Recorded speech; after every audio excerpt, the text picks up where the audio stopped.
Hello, everyone, and welcome back to another Classic Comics live stream. I am going to be talking about Star Trek this evening.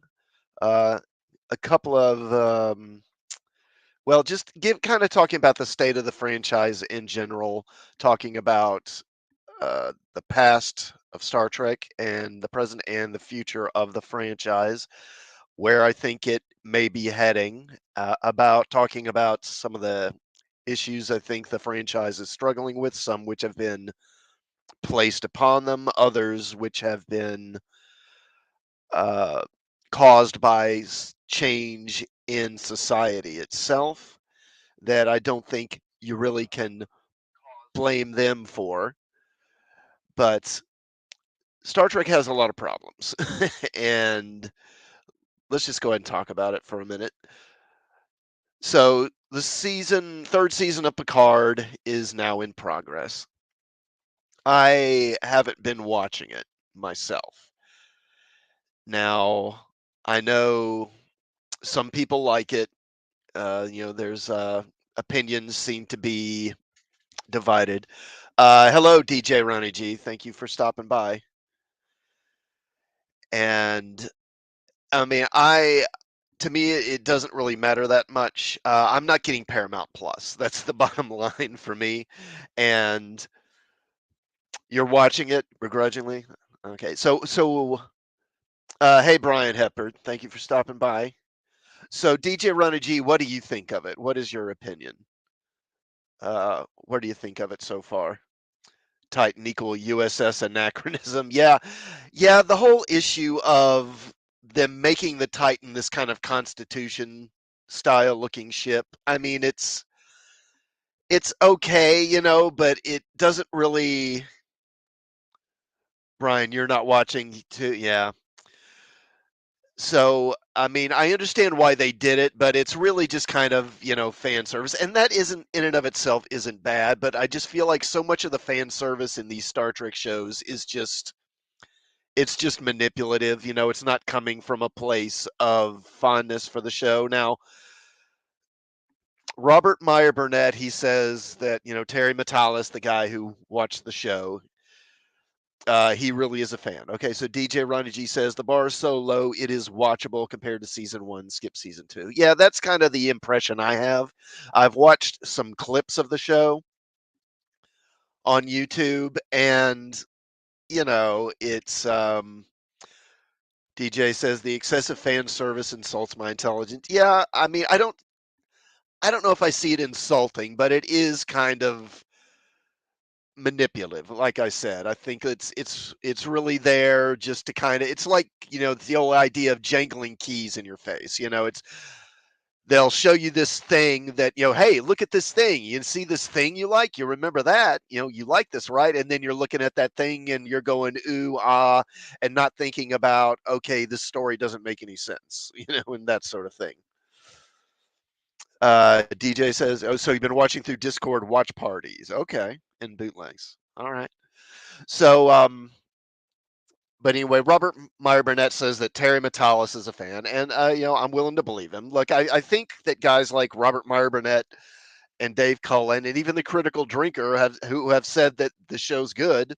I'm willing to believe them, but I'm still not getting it. And honestly, I think I'm just not sure it matters if it's good because they've already said this is like the last season of Picard. There's not going to be another one.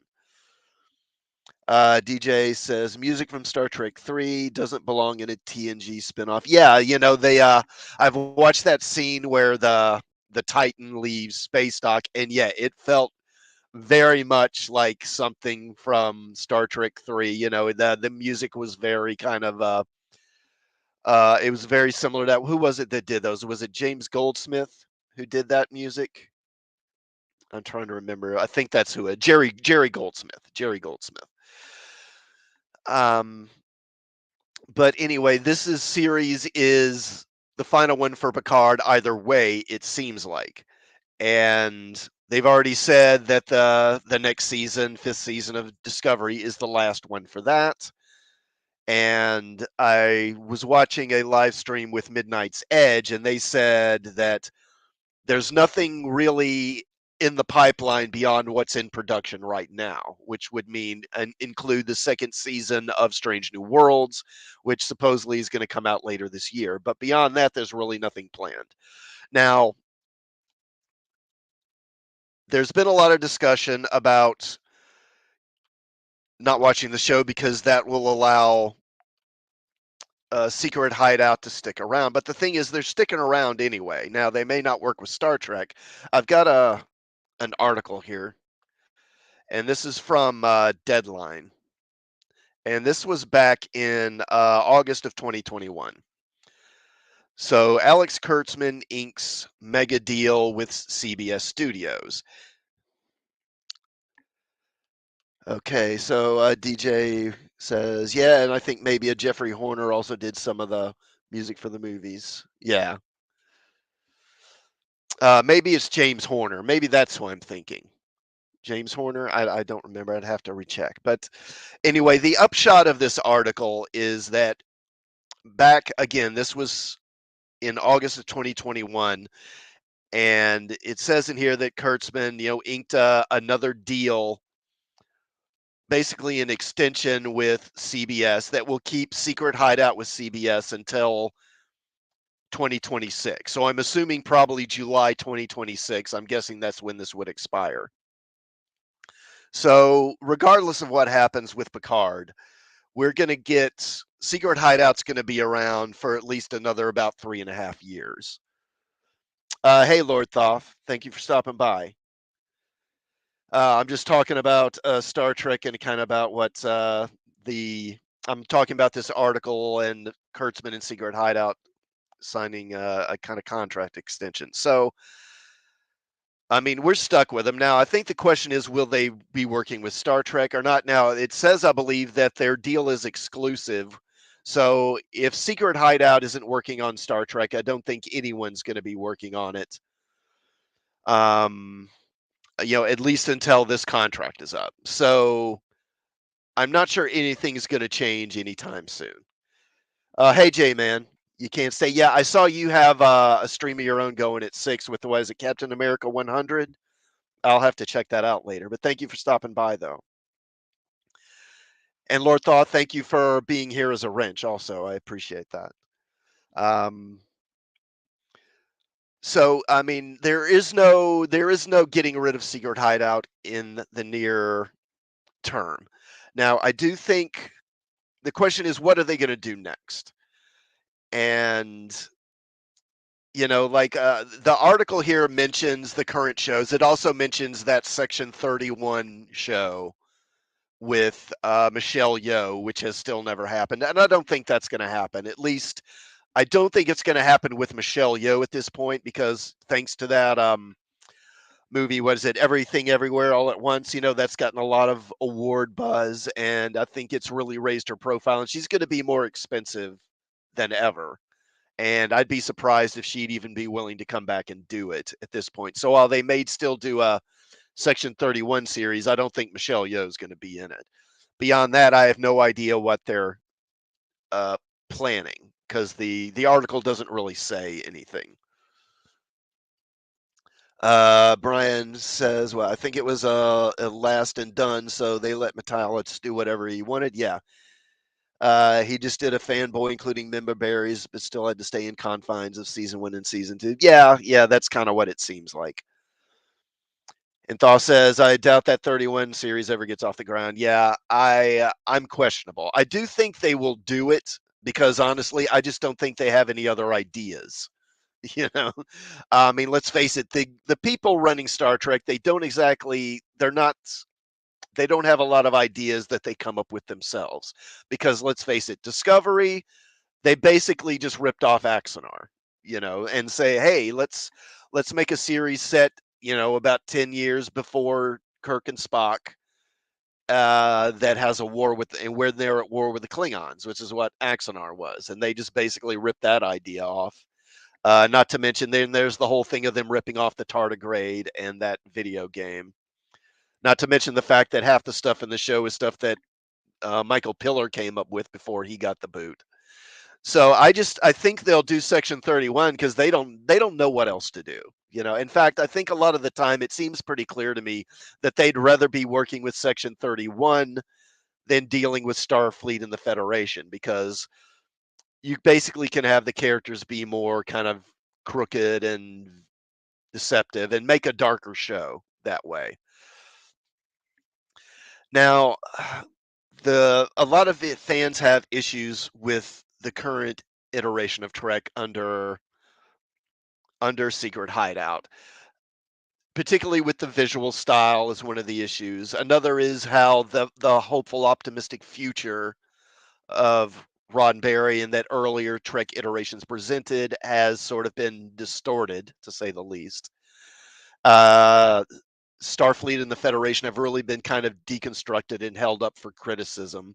And then there's the higher levels of violence and the profanity and just a kind of lowest denominator type of storytelling. Not to mention the fact that the shows are, I mean, honestly, they're just dumb a lot of the time, with sonar in space and stuff. I mean, really things that are like grade school level knowledge, I mean, I'm pretty sure when I was like in middle school, I already knew that there was no sound in space because it was a vacuum. But the people writing the show, writing Discovery didn't seem to know that. And but I do, and while I'm not a fan necessarily of this current iteration of Star Trek, but I do think that what a lot of people who criticize it, I think one thing they're overlooking is that there does need to be some kind of evolution in Star Trek, some kind of change as far as how the show is presented. And I'm not saying that what they're doing to Secret Hideout is the answer. It's not. But I do think the visual style needs to evolve. I do think there are some considerations about, how much do we want to do episodic, sort of the old episodic storytelling versus serialized storytelling. And visual, as far as the visual style, that means like the sets, how they're done, and of course there's the issue of the lighting. I also think that how the aliens are presented is something that can be held up for discussion, because I think a lot of folks don't like the changes they've made to some of the aliens, particularly the Klingons. Now, I wasn't opposed, at least initially, to them changing the Klingon some. Now, I didn't think it was needed because I thought, fans like the Klingons the way they are, so why fix what isn't broken? But I wasn't opposed to the idea of making the aliens in Star Trek a little more alien, because I think part of the problem is that the aliens have become a little too familiar. And too often they do really just seem like, let's face it, what they are, which is humans with bumpy foreheads. So I'm not opposed to some changes in that way, although I do think it's debatable as to what kind of changes should be made or could be made, etc. It's a problem really of so often what they've done in this iteration of Star Trek is tried to undermine what has been done previously. And it's deliberate. They want to marginalize the past. And you see that with a lot of these franchises. You see it with Star Trek, you see it with Star Wars, we're seeing it with Lord of the Rings, and with Marvel certainly, and you could probably argue DC as well. I do think another beyond Section 31, what other series reasonably could they do? Now, one easy thing would be to do, say, a show set on board I guess it would be the Enterprise F. I think would be like in the Picard timeline. That's what the ship would be, isn't it? So that might be a possibility. And if they're going to stay in that same sort of timeline with Picard, I'm not really sure what else you would do. And I think that, the franchise really isn't new as far as having issues with how the show's presented and having issues as far as how technology in the real world is going to affect the show. So Lorthoth says we're going to see the Enterprise F in this. So in Picard, okay, we will. So that would seem like a reasonable thing to do after Picard would be to do an Enterprise F series, like spin it out. Um, I mean, uh, we'll see.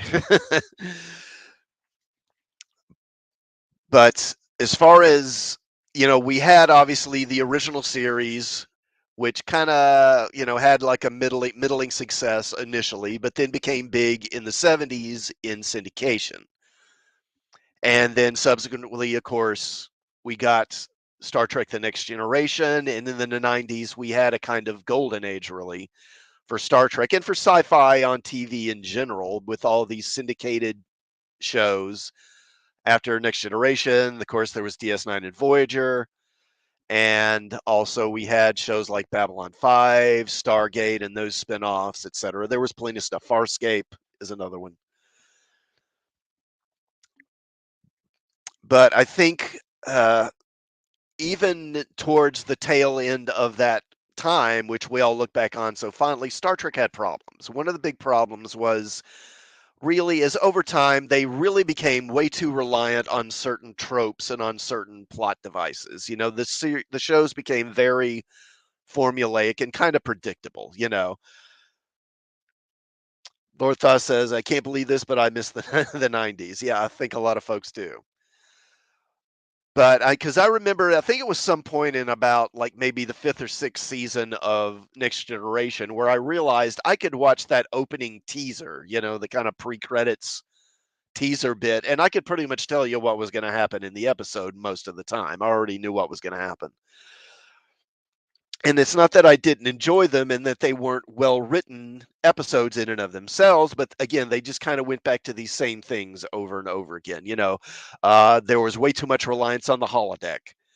It's like, okay, it's gonna, any given episode, you're thinking, okay, it's gonna be like a holodeck goes amok episode, something takes control of Data or the ship, or they get trapped in an anomaly, of some kind. And they just kept going back to that well over and over again. And it really, I think, hurt the show, particularly when they went to Enterprise, because at that point, I think the quality of the writers and the talent levels of the writers had kind of diminished, and they couldn't fall back on the talent of the writers to help elevate the material. And so you had a lot of episodes that were, just kind of bland and not that exciting. And I also think there were just several missed opportunities during that period. Of course, the big one is that they never finished Enterprise, and we never got the Romulan War, which was, in the fifth season they were going to start the really focusing on the Romulan War and the build up to that, and that was going to carry the show through to I think like the final few seasons. Shran was going to join the Enterprise crew at some point, and of course the Enterprise supposedly was going to get this refit that would make it look more like kind of a Constitution style ship. And I really wish they had done that. Now they did write some novels, and I've read a couple of them. I still need to finish them. The whole Romulan War series. But I really wish they had done that. And one thing that I would be interested in seeing them do in modern Trek is doing maybe not necessarily a regular series, but maybe a mini series or something where they kind of depict the Romulan War. I think that could be, a good choice for them. Of course, that doesn't mean they're going to write it well, but at least as far as material or periods they could look at, that's something they could do. And again, I don't think you can do it now, but I think back in the day, back in the 90s, I think a viable thing for them to do might have been to try to do a Klingon show. I think Klingons were popular enough that they maybe could have done a Star Trek series based on a Klingon ship, and it might have actually worked. I don't think you can do it now. I think they've kind of damaged the popularity of the Klingons so much with what they've done on Discovery. Lord Thaw says, I really wish that if you make the Titan a new Connie 3 class ship, you make it a battle cruiser, heavy cruiser, most advanced ship in the fleet, not a punk. Yeah, that's the thing is that the Constitution class, obviously, we know how the ships evolve from the Constitution to the, um, what do you call it, the Excalibur, or not Excalibur, the Excelsior. Excelsior. then to the Ambassador class, and the Galaxy class, and so on.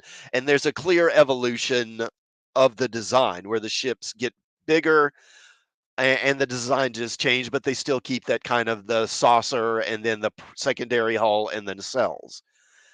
And it really doesn't make a lot of sense to me for the Titan to be a Constitution class ship because that role is already fulfilled, presumably by the Enterprise F and ships like that. So why do you need a Constitution class? Or something like a Constitution class. And in any case, it's called the Titan A, but the first Titan was a Luna class ship, and those are more like for deep space exploration. They're not like capital ships, they're not top of the line sort of battle cruiser type ships. So it would make more sense if the Titan A was something like that, some kind of an update of the Luna class, rather than this kind of Constitution class thing they're doing now. I will say I like the design of the Titan A as far as how it looks. I think it's a pretty cool design. I'm just not sure. Again, it's just the only reason they did it is for member berries, not because it makes sense in the world itself. Lortha says, because the writers are idiots. Yeah, I mean, I wouldn't argue. Hold on just a second here. I gotta give me just a moment. Sorry, I'm getting over being sick actually, so I may have to stop and cough a couple of times. Okay, so what was I telling? So Klingon series. Now, one thing I really wished that they had done, and I started thinking this towards like the later, like towards the end of DS9, when there was kind of speculation on what's the next series going to be, before they announced Voyager. And what I thought would be a cool idea would be for them to do a series based around Thomas Riker. And because I kept thinking, as they were nearing the end of DS9, I kept thinking, surely they're not just going to leave Thomas Riker rotting in some Cardassian prison, which of course they did. And I thought, because I thought what would be a cool idea was, let's say, okay, Thomas Riker's being held prisoner in some Cardassian prison, and there's probably some other Maquis that have been caught by the Dominion there as well. Now, as the Dominion War escalates, perhaps there's an attack on the facility where their prison is by the Klingons. And let's say the Klingons land and they bombard it, and sort of damage the structure. And you even have some landing and invading the prison, maybe. I don't know. But the point is that the prison gets damaged. It gets blown open, something like that. And then some of these prisoners, including Riker, are able, in the midst of all this chaos, to escape the prison. And again, you would have him, and you could put maybe other characters who were connected to the Maquis in there. You could have Riker, maybe Ensign Rowe, Roe Laren could be in there. Excuse me. Pardon me a moment.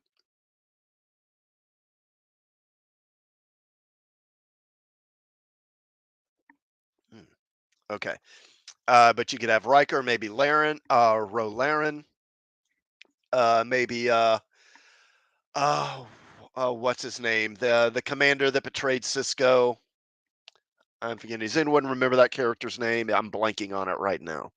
But anyway, have say a group of say 3 or 4 Maquis prisoners, and then maybe throw in a couple of other alien characters, and they escape this prison in the chaos, and then they steal a ship. Eddington, thank you, DJ. Eddington, yes.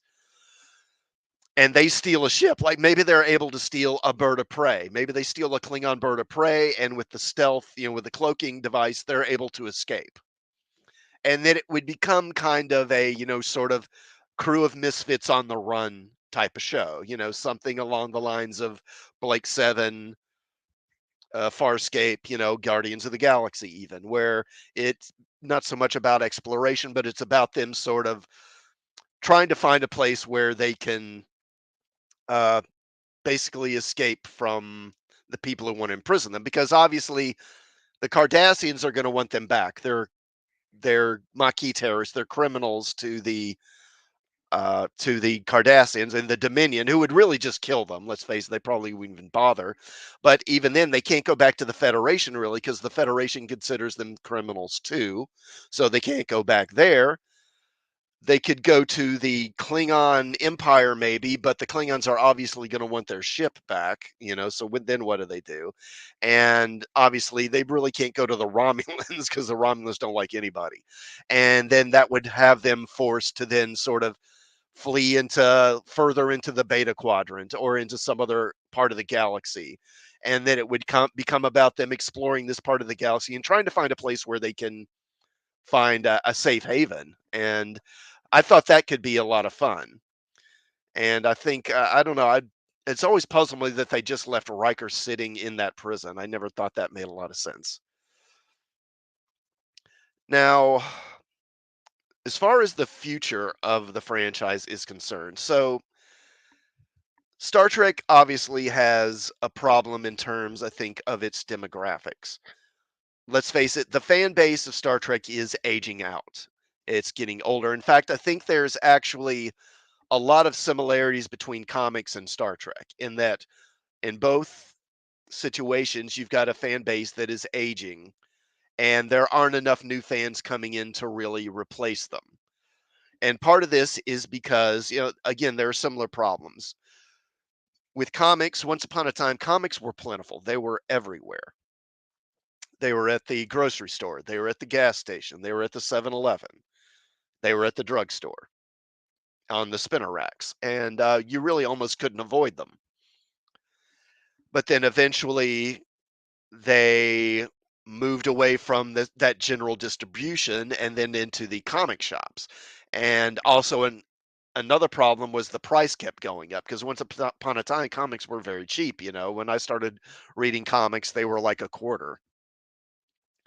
And nowadays your average comic is like what, $4 or $5. It's ridiculous.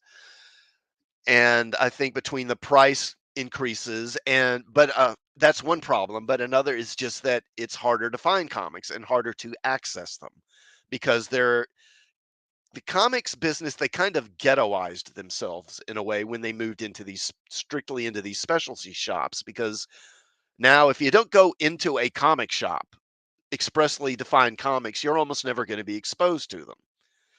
And as a result, you're going to have it's very difficult, if not almost impossible, for young people to really pick up the hobby and get involved in it. And even if they can, are they going to be able to afford it? Again, it's like $5 a comic. It's ridiculous. And Star Trek, in some ways, has a similar issue. When I was a kid and started watching Star Trek, of course, it was in syndication. This was in the 70s. This is around probably about 75. And, it was easy to find. And that continued for many years, and even then in the 90s, you had the explosion in syndicated shows, syndicated channels. Brian says most comic shops filled with Funko Pops and retro toys. Yeah, and actually, those Funko Pops aren't selling too well either. I don't know if you've seen the stories about how whatever the producer of Funko Pops said, they're gonna dump like 30 million, 35 million worth of product because they can't get rid of it because no one wants these things. I had meant to do a video on that, but I hadn't gotten around to it. But now they're moving Star Trek. Paramount is wanting to pull all the Star Trek content onto Paramount Plus and put it behind this paywall because obviously, they want to make as much money on it as they can, so they don't want anyone else showing people Star Trek. And again, that makes it more difficult to find. People aren't going to be able to just stumble across it and be like, "Hey, what's this?" Brian says it's a bubble just like the Beanie Babies. You mean the Funko Pops, right? Yeah, yeah, I think you're right. Yeah, I hadn't really thought about that, the Beanie Babies. But yeah, you could say Beanie Babies, Cabbage Patch Kids. That's probably another example. Hey, Masters of Maniac Mexico, thank you for stopping by again. And he says, I'm very sorry to say that it's probably past. No presence in the present, no future. Well, yeah, I'm going to talk about that because I think in the long run you're right. But so where was I? Okay, so the barrier to entry and all that. So again, you have the situation where they're pulling all the Star Trek content behind this paywall on Paramount Plus. So again, that's going to make it hard for new fans to come into it because they can't just be flipping channels and come across Star Trek and be like, "What's this?" I mean, I guess they could on YouTube, but other than that, I don't know really where else they could do that. So again, it makes it more difficult for more new fans to come into the hobby. And again, I think because of that, you're having fewer and fewer coming in, and they're not replacing the older fans who are aging out. And another issue I think is the content. Again, with comics, I think part of the issue is that they began focusing so heavily on making mature content, basically comics that were darker, more violent, these longer, sort of more serialized storylines, which again make it kind of harder for new readers to jump in. And then science fiction and particularly Star Trek has, particularly with this new iteration of Star Trek Under Secret Hideout, has been doing that too. Darker storylines, more violent, and all that. And it's just not as fun. It's just not as fun and entertaining. And again, more serialized and like the old episodic shows, where again, it's kind of hard to just step into a single episode and understand what's going on.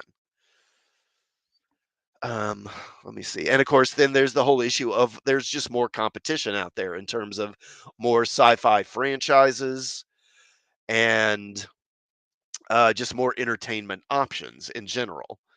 That doesn't help either.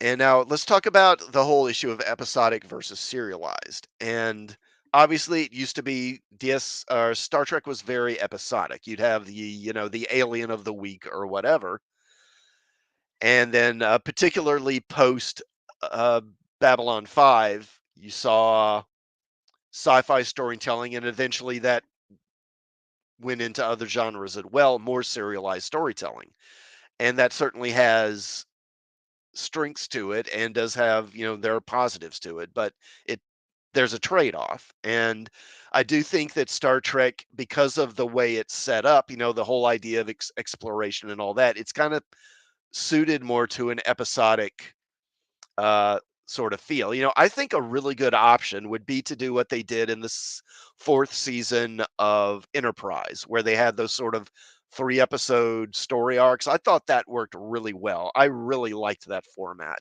And if they would do a Star Trek series like that, where it's, a new ship exploring and all that, but then they do like these maybe 2, 3 episode story arcs or something like that, I think that could work really well.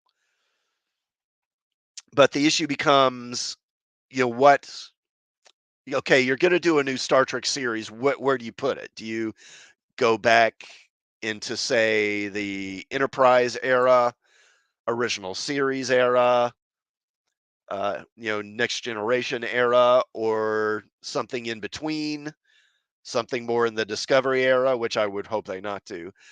And I mean, honestly, I think the best thing is just to move it forward. I think there's been a little too much. Lord Thoth says, "Never go back." Yeah, never. Yeah, I think there's been too much looking backward, and I do think they need to jump forward somewhat. Kind of what they did with Next Generation is kind of jump forward far enough that they can kind of disconnect themselves directly to what came before, so that if you're watching a new series, you're not going to be wondering where's the Enterprise F, let's say, where's the Enterprise F, and is Picard, or is Riker going to show up, is Geordi going to appear, where are they, what are they doing, and basically kind of start fresh. And I guess that would be maybe move forward and do the adventures of the Enterprise G, I guess, or something like that. Now, moving forward, however, also presents certain issues because in Enterprise, that we saw, what was it, the Enterprise J. Is what it was, and they said in that the Enterprise J was a time ship. By the time of Enterprise J, the Federation is not just exploring space, but they're also effectively kind of like time cops. They're policing the timeline, the temporal Cold War and all that crap, which I was never a big fan of. So at a certain point, when you get to a point where time travel becomes routine, it can work when time travel's a rarity or it's dangerous or something like that. But when you can just routinely time travel, it really kind of destroys all the stakes because, in theory, just about anything can be undone. Okay, well, we failed to stop the guy and save the planet. Okay, well, let's just go back in time and try again and stop him. And so I think by the time you get to, say, the Enterprise J, you it really is going to become very difficult and not impossible to tell stories. So you've got to set it before that time, but then after, say, Enterprise F. So you're talking about Enterprise GH, I maybe something in there. And I don't think you can really go much forward from there again because of the whole time issue. So I think that's probably the most obvious and best option again would be to do the Adventures of Enterprise G or H. The problem is I don't think you can go much forward after that. So that gets into the issue of what you're looking at long term. And I'll come back to that in a minute. Um, Now let's talk for a minute about why Star Trek became popular in the first place. So sci-fi kind of became a popular genre, and I mean relatively popular at the time. It would become much popular later in kind of the early 20th century. And you had writers sort of telling sort of short stories mostly that would be published in magazines, and that was how the average person, if they consumed sci-fi at all, that's how they would do it. Now, excuse me. So originally, sci-fi when it first started, as where I think people tend to define it. And obviously, there's the issue of Mary Shelley arguably really started sci-fi with Frankenstein, and I'm not arguing that, but I'm going to jump forward to H.G. Wells and talk about him and Jules Verne. So, in those early sci-fi novels, which really kind of helped establish the genre, you had stories that really weren't about action and adventure and all that. They were more about, again, the whole thing of holding up societal issues in part, and also just about big ideas, big concepts. And they weren't really so much about the characters in general. And if they were, it definitely wasn't about the antagonist. Okay, like in War of the Worlds, who are the bad guys? It's the Martians. Who are the heroes? I don't remember the name of the main protagonist in in the War of the Worlds because he's really not that important. It's not really about him. It's about the Martians. It's about the threat they represent, and of course, they represent this whole sort of allegory of colonialism. The idea of colonialism being turned upon Britain, right? And same thing with, say, 2000 Leagues Under the Sea. Who's the antagonist in 2000 Leagues Under the Sea? Captain Nemo. And who are the heroes? Well, I remember Ned Land was the sailor, but I don't really remember the others because it's really not about them. It's more about Nemo. And it really, sci-fi was more, it wasn't about heroism and about heroic adventures. But that kind of changed when characters like John Carter came along. And particularly what I'm going to talk about here is about Buck Rogers. So Buck Rogers started being published in the 19 teens, I believe. Uh, and in that comic strip, uh, you know, they presented this vision of the future, and it's one we all see is kind of very retro and in some ways even kind of silly, with the rocket ships, that sort of are like submarines in space, and the jetpacks and the ray guns and all that. But that stuff was seen for a long time as what the future was going to be. Now we look at it now, and I still like that stuff. But I see it as a kind of sort of quaint kind of what could have been. It's again, it's kind of quaint, it's kind of charming, but it's not something I look at and see it as a viable vision of what our society is going to be and what space travel is going to be. And eventually, as we got into the early years of the space age, particularly, that vision of the future began to fade because we began, real world developments, particularly technological developments and societal developments, made us realize whatever the future is going to be, it's not going to be this. and sort of the idea of this being the future couldn't be maintained anymore. And that's why Star Trek, I think part of the reason why Star Trek stepped in and became popular, because it kind of stepped in at just at the right time and addressed the optimism of baby boomers at the time. It addressed the way the space race was really kind of firing people's imaginations. And that's part of what made Star Trek popular, the whole optimistic vision of the future and all of that. But I think that future is increasingly, Star Trek is kind of running into the same problem that, say, Buck Rogers and that earlier sort of retro sci-fi stuff encountered, which is real world events, I think, are beginning to overtake it.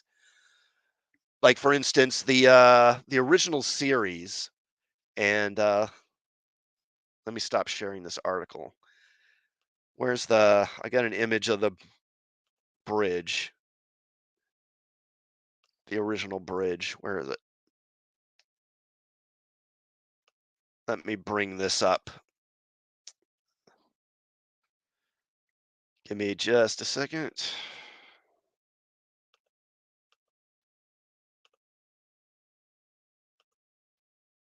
Okay. So we've got the bridge from the original series. And this, let's be honest, this is already like antiquated, outdated. It's not, no one's going to look at this and say this is what the future looks like. And I'm not trying to debate whether it's good or not. I love the original series, and I love this set, but we're fans, and I'm assuming you guys do too, but we're fans who grew up with this stuff. We were sort of weaned on it. And is this something that's going to appeal to new fans? They're going to look at this, and they're probably going to look at this in much the same way that we would look at those old rocket ships in the old serials from the 50s, Buck Rogers and Flash Gordon. We say, oh, well, that's kind of charming. Lord Thoth, you got to go? Okay, man. Well, thank you for stopping by anyway, and have a good dinner. But this isn't something they're going to look at and take seriously as a vision of the future. And I think you can even look at the next generation and their bridge in much the same way. I think it's getting to that point as well. Let me bring that up. Okay, so and then we have the next generation bridge. And again, I don't think anyone's going to look at this and take it seriously as something that, this is what the future is going to look like. And honestly, even at the time, and again, I'm not saying whether I like it or don't like it. I like it. I love the old Enterprise D. I love Next Generation and all that. But let's face it, this even back in the day, I know me and my friends would kind of make jokes about how this bridge looks like the lobby of a hotel. It looks like a lounge at the local Marriott or something. It doesn't really look like a spaceship. And yeah, cruise ship bridge, sure. And the point I'm getting at here, again, as I said earlier, Star Trek's got to evolve in some way, I think, in order to stay current and stay relevant. And that's assuming that it even can. I'm not 100% convinced that it can do that, but if it can, it's got to make some changes. DJ says, albeit dated, we can argue that it requires advanced tech to remain structural integrity with that ceiling. Yeah, right.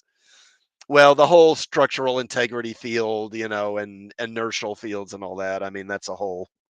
We could go on all day about the viability of Star Trek technology in the real world. You know, I mean, do transporters actually kill you every time you use it? That whole thing. So I do think there has to be some sort of change or evolution in the look of the series. Now, again, I'm not saying that what they're doing with Secret Hideout is a good idea. Again, I think like a lot of people, I think it's just there's way too the sets are too dark. And let me bring up. I think this is the bridge from Strange New Worlds. I think, and again, I'm not saying this is the answer, but it's the answer, whatever it is probably going to be something closer to this than to what we've had in the past. It's going to have to be because again, convincing you and me to watch a Star Trek series isn't what's going to take Star Trek into the future. What's going to take it into the future is going to be getting younger people excited about the show, and you're going to have to give them something that meets, to some degree, in some way at least, meets their expectations, and that seems to them like something viable that we could have in the future. DJ says bad for people with cataracts. Yeah, I mean, there's plenty of lens flare, isn't there? And again, it's the bridge is so big, that's another thing. They've made these modern sets are so big, like in Strange New Worlds, Pike's quarters, they're huge, and they're ridiculously big. It's like bigger than Picard's quarters in Next Generation. And yeah, I mean that's a whole other issue though, is how big should the ships be? How big should the sets be, et cetera, et cetera. But my point here being there needs to be some sort of change. I'm not saying I know what that change needs to be, but there is something needed to move more to something close to this, I would say.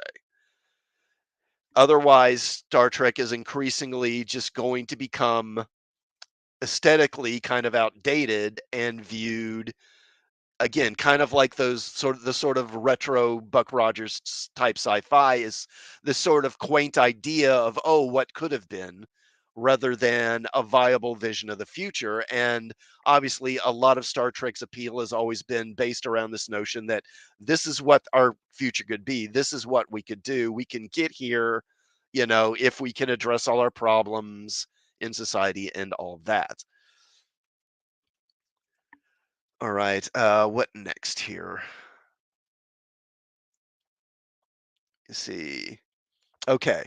So now I want to talk for a second about, again, there's the issue of real world events and real world technology sort of making sci-fi obsolete in various ways.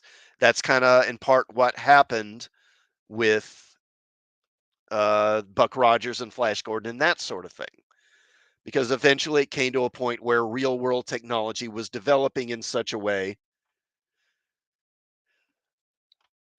and it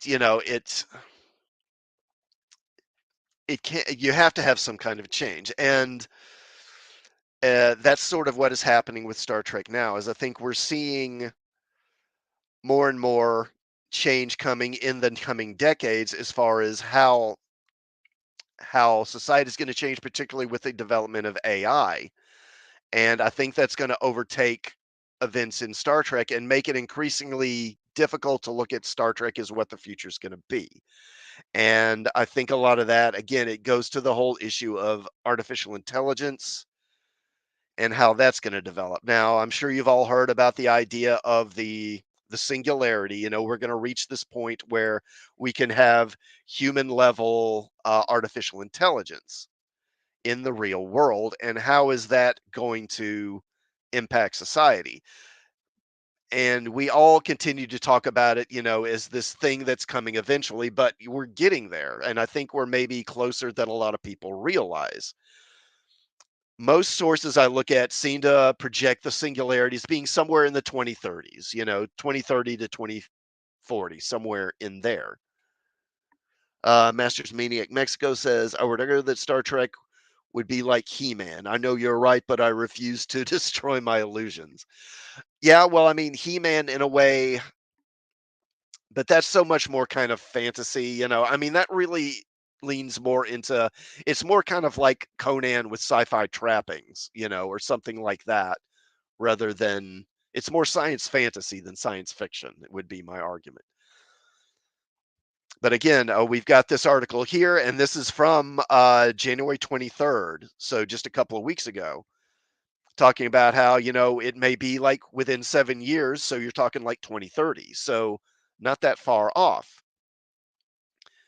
And of course, the whole idea of the singularity is that once we have like a human level AI, all bets are kind of off as far as how technology is going to develop, because generally processing power in computers, it doubles about every 2 years is the general trend. It may be a little more, a little less, but generally about every 2 years. But then once you have an AI that's of human intelligence, let's say, okay, then let's say 2 years later, then at a minimum, probably you're going to be able to make an AI that's got twice as much processing power and that, and then theoretically, at least, twice as intelligent as a human. Okay, now what is that AI going to come up with as far as new technologies, new ways to new computer processing abilities, stuff like that? That AI could then presumably come up with ways to shorten the development span of processors. So now let's say you can double technology, double processing power every year. And give me a second, just again, I've got a cough again. I'm sorry. Hold on just a second here.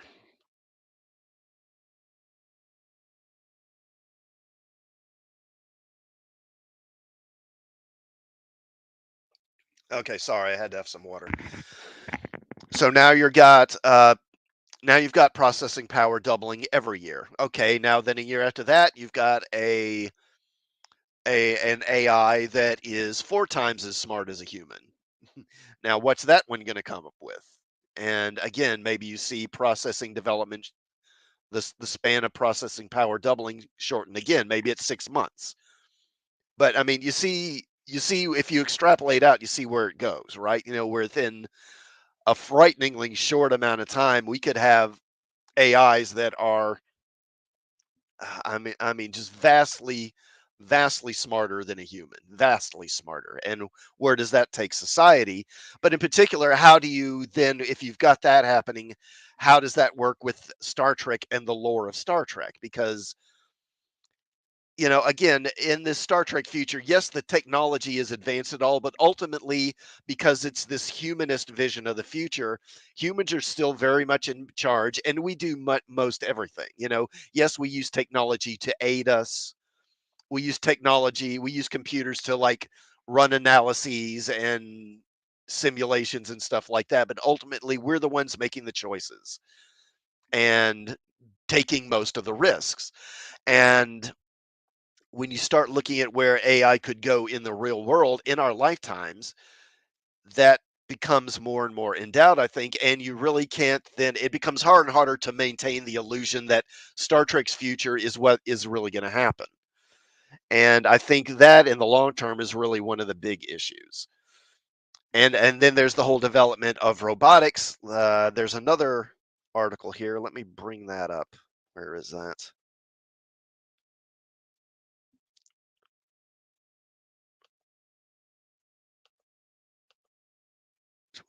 Okay, here it is. Let me bring this up. See, what is that? Spectrum. Let me pull this up here. Okay, so we've got this new tech startup called Figure. And again, and this is from like an article 2 days ago, like Friday or Thursday or Friday. So this is brand new. Figure promises first general purpose humanoid robot. Startup team includes veterans from IHMC, Boston Dynamics, and Tesla. And they're planning to develop basically a droid, a humanoid robot. And okay, let's say they can get this within 10 years, 20 years, something like that. And I don't think there's any reason to think they can't. I mean, we've all seen that footage of robots dancing and stuff like that. So I don't think that this is something that's far fetched. Now, you pair that with the development in AI. I mean, you're looking at a real world data within, I mean, I don't think within 20 years, probably. Certainly within 40 years, I would say. And again, how does that sort of break Star Trek lore, and how does Star Trek remain viable when you've got that happening in the real world? DJ says the only thing which scares me is The robot falls down a flight of stairs and I'm standing under it. Well, I would imagine they'd make it so it can negotiate stairs, you know. Um, yeah, I don't think it'll be like the Ed 209 in RoboCop, where they, they make this her combat robot and it can't walk downstairs, or like a Dalek. DJ says we're very far off from a sentient AI, in my current opinion. Well, maybe. And again, and I'm not saying with that I know for a fact this is all going to happen. I don't, but it seems like I think a significant possibility. And again, I think in a world like that, Star Trek kind of becomes increasingly kind of irrelevant. So I think ultimately what we're looking at here is I think Star Trek has maybe one more period if it's handled well and if they do it right, which they probably won't. Because honestly, like Masters Maniac Mexico said, I think it may just be that Star Trek's goose is cooked, and it's already had its best days and it's just downhill from here. That might be the case. But I do think if they were smart and if they did it well, they could have maybe one more period of sustained success, around another series. And again, that would be maybe like, say, something based on the Enterprise G or H or whatever. But I think, and that might take them forward for another decade or so, something like that, maybe 10, 12 years. But I think after that, I'm just not sure how viable Star Trek's going to be as a franchise going forward because the real world and how technology develops and how society develops is going to keep impacting how people view the show inevitably. And in the long run, I just don't know if you're gonna be able to sustain a belief in a Star Trek style future, unfortunately. And let's see, did I miss anything? I had a list of things here to touch on. I think I hit everything.